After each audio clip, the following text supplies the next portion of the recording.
This interview with Professor Sidney Mintz, and I'm Sonia Riang. I'm doing this for my other mentor, Professor Alan McClellan at Cambridge, and it's such an honor to be able to interview one great mentor for my other mentor.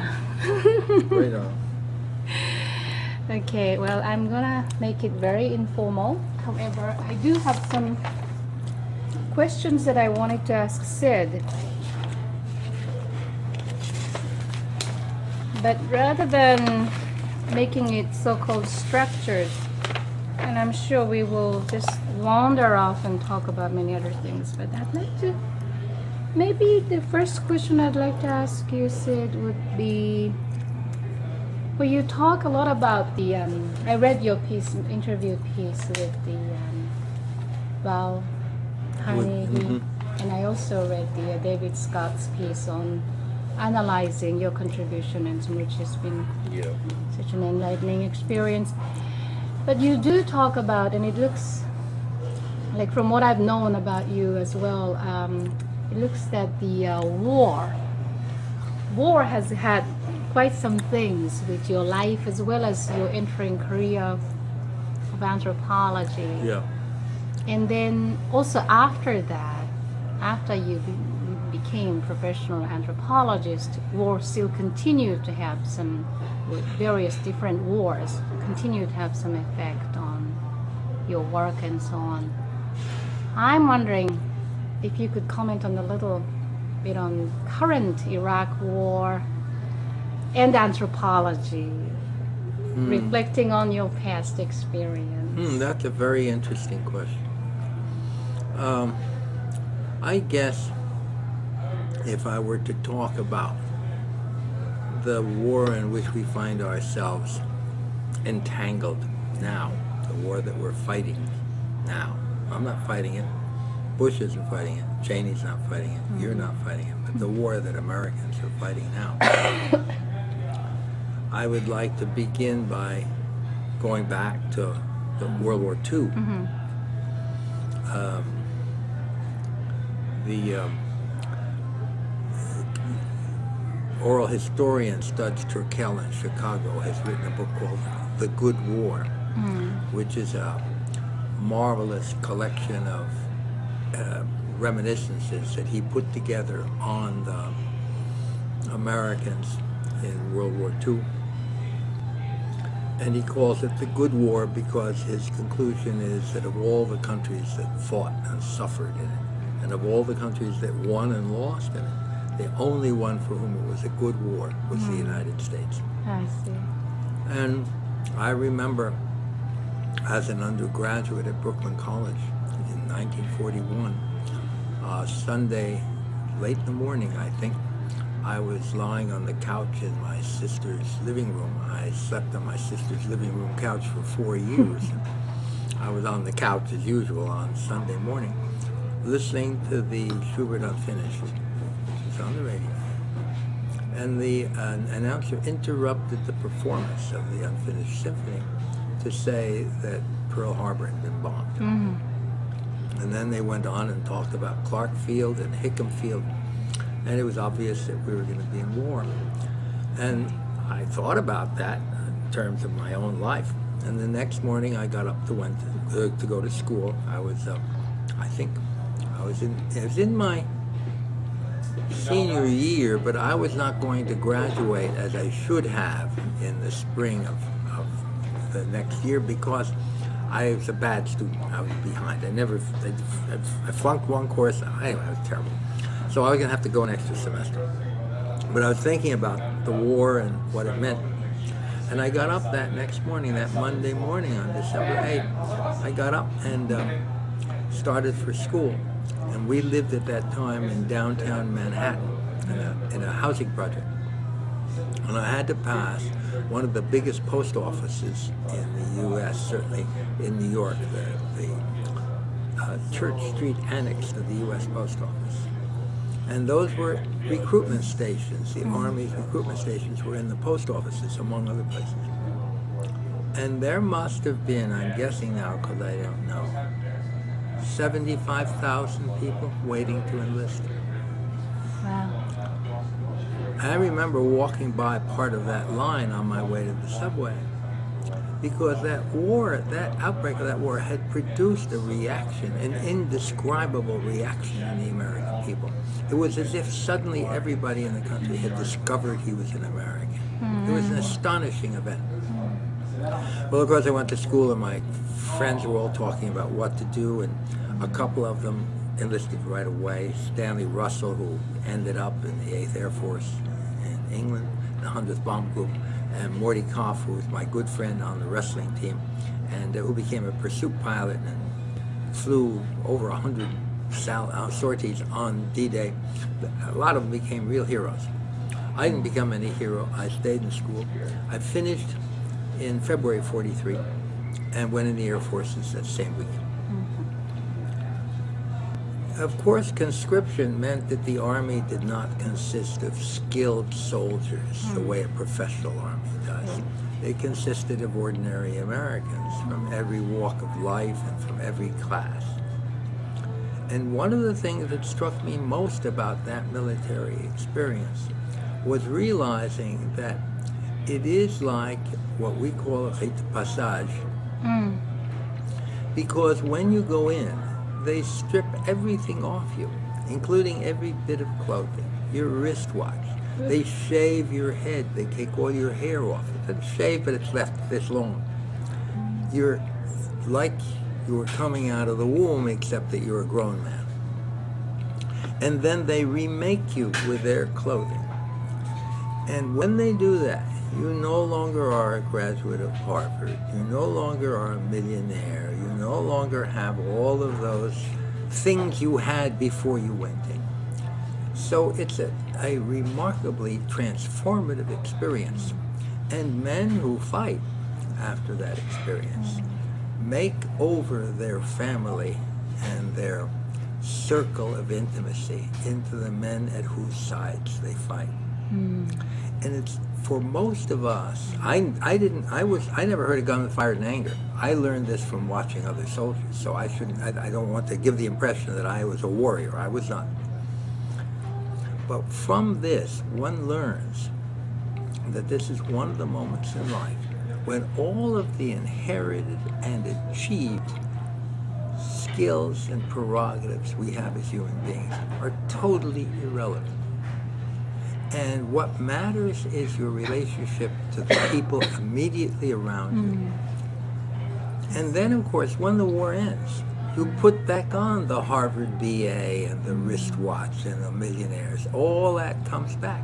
And there are many men, and I've known some of them, who've regretted the loss of that feeling of intimacy which they'd had only for that brief period when they were in the service. So, in that sense, it's not all bad. In that sense, war experiences are not all bad. But that was a war that the U.S. had to fight. That was a war, and the U.S. was attacked in a very fundamental way. And looking back on it, it was a war when it ended in which we treated our enemies with, I think, at least understanding, if not tolerance, and where the world could be rebuilt with us being on the side of helpers rather than hinderers. So it was a special time in American life, and I had no idea when I went into the service that I would find war the defining division in my life as a person. There was before and there was after, and it really marked a division in my life that I didn't recognize at first. We are now, and have been for some time, the most powerful nation in the history of the world. And it seems to me that the best use of power is understanding that when you're the most powerful, you have to use power with a lot of imagination. And certainly if one had to describe our society from 9/11 to the present, you would say that one of the essential ingredients in the use of power that's missing is imagination. I think that we have, by hook or by crook, put ourselves into an extremely difficult position internationally and politically and nationally.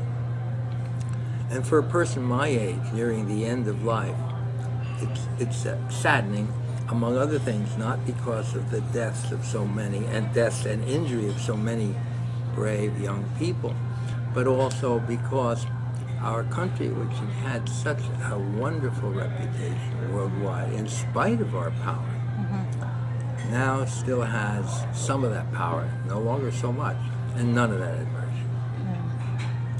Yes, it's true. Do you think is there any particular way that anthropologists should be engaged in this situation? Well, you know, we participated, I say we now, and I should explain that. I wasn't an anthropologist then. My undergraduate degree had been in psychology. I ended up teaching navigation. That was what I did in the Air Force. But when I say we now, I mean we anthropologists as of now, me now being one. We anthropologists played a part in that war, which I thought was very important. And though there's much to criticize, there's also much good that came of it. David Price had an interesting meeting at I think the last annual meetings on the war. It had to do with anthropologists in World War II. Yeah. And I was on the panel, I think simply because I was the only person in the room old enough to have been in World War II. And I gave a paper called Choosing Sides, which had to do with some of the segments of the American population in relation to the war, segments that were not privileged. Very particularly, though I didn't talk at length about it, the 100th and 442nd Combat Teams of Japanese Americans, who won more decorations for valor than any unit in the United States service since the beginning of the country. The most decorated unit in the history of our armed forces, who came out of the camps in order to serve. And I talked some, of course, about American Indians, who were very important in that war, Navajos in particular, who used their language, and other groups, including Black Americans. How the war was a test of Americanism for those people in a way that it was not for ordinary white people like me, ordinary white male people like me. And at the end of the war, and since, one could see how the marvelous inclusivism of American society has opened up little by little to accept into its category of full citizen so many categories that had been excluded, which I think is very inspiring in the history of this country. But for the anthropologists after that war, the picture is very murky and not pleasant. There is, first of all, of course, the participation of anthropologists in Vietnam. This was long before you were in this country, but you probably do know that it split the association very severely. It was very hard on our profession to have to deal with the fact that some anthropologists worked for the U.S. government in an active capacity, though concealed as anthropologists. And since then, of course, the same issues arise. I understand there are some anthropologists now recruiting for the U.S. government, recruiting colleagues for the U.S. government. I think that it really depends on whether you take the slogan, "My country, right or wrong," literally or not. I don't. I think one of the things that makes my country right is my being able to signal when I think it's wrong. And I don't want to surrender, I don't want to forego that prerogative. But I think that now a lot of anthropologists probably are thinking hard about that, and some, of course, have decided, it appears, that they have to support this particular performance. I'm not sure what to say about it. From my point of view, I don't agree with it, I don't accept it, I think it's wrong, and that's all I can really offer. It is also important as part of this picture, though, to keep in mind that it was President Nixon as his parting gift to the American people. He got rid of selective service. He's the person who saw to it that after the Vietnam War, we would no longer draw upon the citizens in a democratic society to fight wars for a democratic society. And this is why we arrive at a point where hardly anyone in the Congress has any relative in the military, and why neither our president nor our vice president has ever served, and why we have an army that is drawn in large measure from the least privileged segments of our population. I believe in the draft. I think that there should be service by all citizens to their country, either in the army or otherwise, and I think it was a terrible tragedy when we gave it up. Right. Interesting.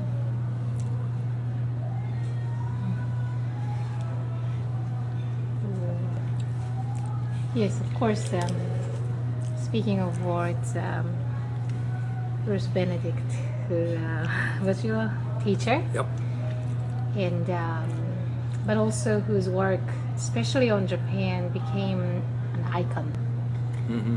I mean, it still is Mm-hmm. an icon, the best of the best ever book written about Japan. Could you tell us any of your memories of Benedict?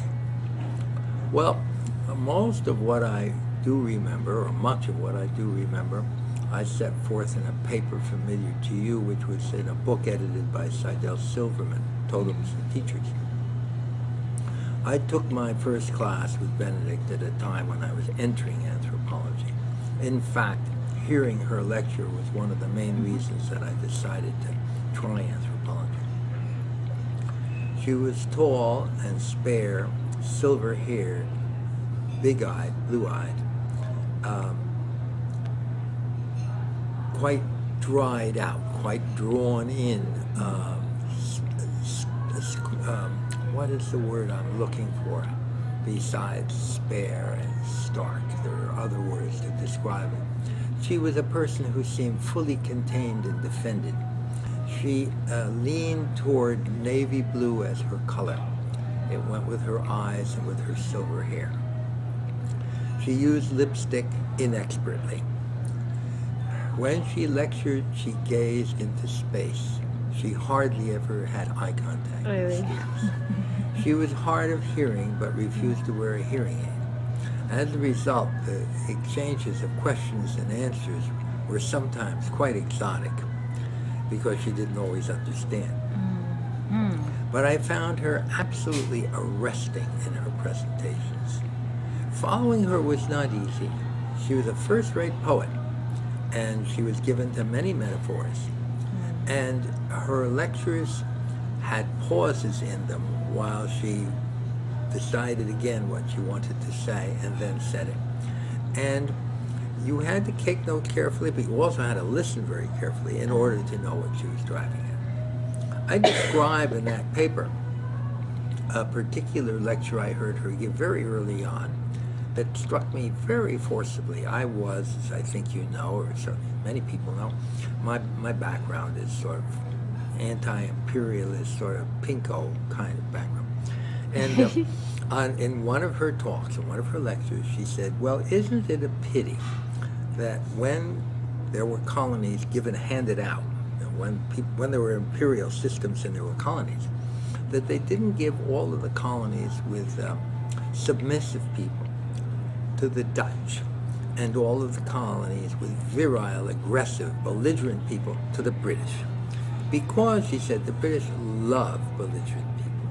They adore the Maasai, and they love the Gurkhas, and they think that the Maori are wonderful. They just love people they can fight because they think they're worthy enemies and worthy subjects. And so we have the Gurkhas, and we have the King's African Rifles.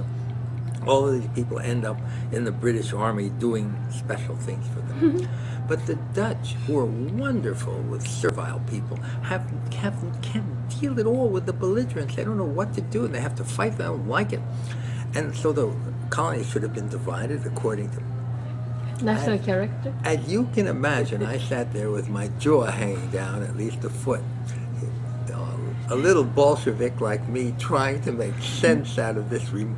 But the thing is, that part of it that was uncanny was there was some thread of, not of correctness, but of the possibility of how to think in it that really excited me enormously. It wasn't that I thought she was right about the British and the Dutch, but that you could think that way seemed to me enormously exciting. I see. And I found at other times things about Benedict that were enormously endearing, even though they didn't really change my mind about how to do anthropology. She asked us, the class, to write a paper on, I think, on Jewish religious service, any one, Yom Kippur, Sukkot, whatever one. And I did. And the paper was fun to write because my father was anti-religious and my mother was a radical. Neither one of them did any of that stuff. We'd never had a Seder in our house, and it was just irrelevant. So I could write about my grandparents and then write about my siblings, my sisters. And what's interesting about that is that there was a skipped generation. Because my father was anti-religious and my mother was a radical, they never had this stuff, so it had to skip a generation. So I compared the kinds of social significance of the services my sisters conducted with those that my grandfather conducted. And I finished the paper and turned it in. It wasn't much of a paper, it was a little thing, but I turned it in. I could see what she was asking me to try to do, and I tried to do it. And she called me in. She must have called in a half a dozen of the students. And what she complimented me on, which came as an enormous surprise, was the writing. She didn't talk much about the substance, about the writing. And I said to her, well, you know, when I wrote it, I had some trouble doing it because I wasn't sure what to put down. And I put down what I thought you would like, but I was concerned about the writing. I thought maybe it was too unscientific and too literary. And she said, oh, Sid, I don't object to good writing. I was struck by that remark. You know, here's a miserable little student talking to this great person. Called me by my first name and said that the paper was good. So that I found her enormously encouraging and a kind of a figure, an unreachable figure, but a really very noble one. She never discriminated against the boys in a department where everybody discriminated against the girls. She took positions that were very unpopular politically. She defended people like Gene Weltfish when no one else would defend them. She was a good American. She understood the Constitution. She wrote on race and said things that other people were unwilling to say. She did that pamphlet with Weltfish, was such a wonderful pamphlet, The Races of Mankind, which would have been circulated to the U.S. Armed Forces had it not been stopped by a crooked Kentucky senator who got it stopped. He said he got it stopped because it had a picture of Adam with a navel, with a belly button. But the real reason was that they reported in that on the research that Kleinberg had done on intelligence tests in World War I. And so I found her a really noble person. Yes. And I had some difficulties with my fellow Pinkos because most of them didn't like Benedict. They didn't like her anthropology, and but they should have noticed more, it seemed to me, what kind of person she was and how inspiring she could be. So I was very high on Benedict. The only two of the group of us that hung out together, the Mondial People Society, our group of students, the only two who liked Benedict were Eric Wolf and me. The others didn't. Interesting. And of course, Benedict strikes me as somebody one and only, very unique, politically unlocatable. Yes, she couldn't clear the security clearance because of that pamphlet, that very pamphlet that you talked about. And, and yet, as like David Scott talks about it, mentions it in his paper, that she did write in her patterns of culture as if Aztecs and other Native Americans existed as if they were still pre-contact. And she did write Japan book that way too. Nevertheless, that book contains the truth that in fact became truth. I would say it wasn't the truth, but it became truth. You think that on is not really what she says it is? Well, she gave Japanese culture. She's the one who made Japanese culture, but there's something genius about that book because she knew exactly what Japanese wanted and needed, and I don't know. I mean, of course, because of that, that book can be problematical, but it's such an enigmatic figure. But thinking about your career, Sid, you always valued field work. Yeah. You were one of the first groups of field workers after the war Yeah. in Puerto Rico, that Puerto Rican project. But obviously, Benedict and perhaps more so Margaret Mead, who lived longer, Yes. who, yes, Mead did, of course, fair amount of field work, but their thing was that culture, studies of culture, what's it called? At a distance. At a distance. Yeah. Study of culture. Yes. In other words, yes, you can do field work, but it's not always necessary. Yeah. That. How would you? Yeah, that provokes a comment right away. I think about that. One of the most interesting things about the history of fieldwork in anthropology, fieldwork as a mark or emblem or something that goes along with being an anthropologist, that I find most interesting is the following. I knew some professors who were very good anthropologists and delightful to learn from, good teachers, who were lousy field workers. I can mention two right away. Robert Redfield was a lousy field worker. Benedict was a lousy field worker. But both Benedict and Robert Redfield knew it and let you know that they knew that they were lousy field workers. Now we have lousy field workers who don't let you know, but instead write novels. So is that an improvement? I'm not sure that. Maybe it is.